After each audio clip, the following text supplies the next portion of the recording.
So now we're going to need a new concept that hasn't really come up before.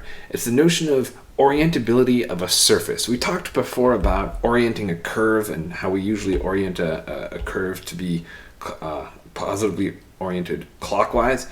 But now we're going to talk about for a surface, and it's slightly different. So an orientation of a surface is a continuous vector field of unit normal vectors.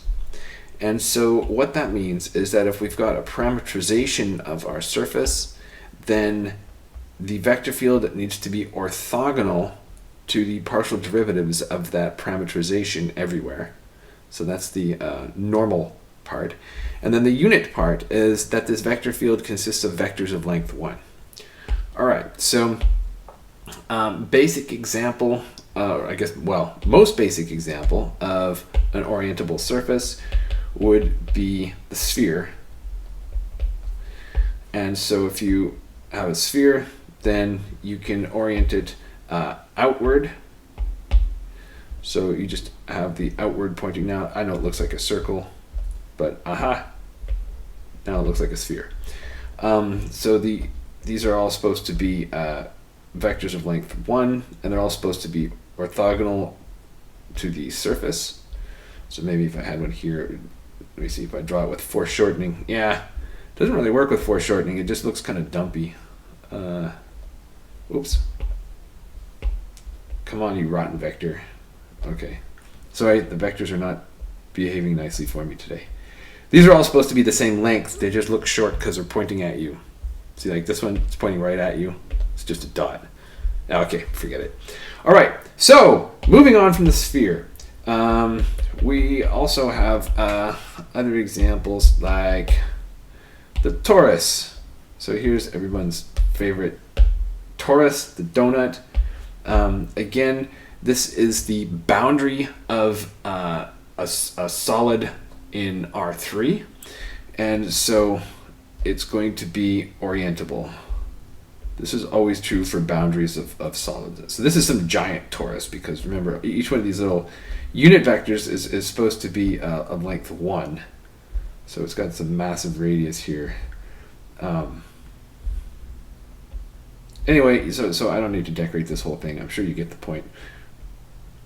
All right, good enough. There's my now hairy torus. Fine. So an example of a non-orientable surface is the Möbius strip.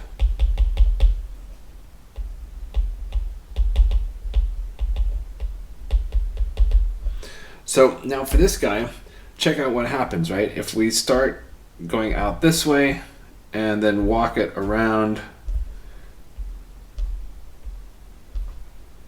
and say, okay, what does this vector do as we come around here, then by the time we've gotten around to the other side, we go from having, a vector that's pointed this way all the way around to a vector that's pointing in the opposite direction. That's not a continuous vector field, because where these arrows meet when they come up, it's going to go suddenly from like -1 to +1, just boop. That's not a continuous function. So this one is our example of a non-orientable surface. Okay, so and just to reiterate a remark that I made before when I was talking about the sphere and the torus, a closed surface is the boundary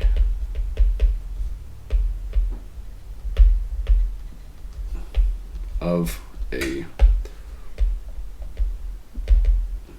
solid and really solid open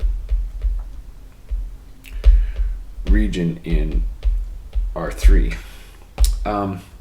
And then it's a theorem that we are not going to prove because it's surprisingly difficult, that closed surfaces are always orientable. And this is something that you learn in a class on topology, probably a second quarter class on topology.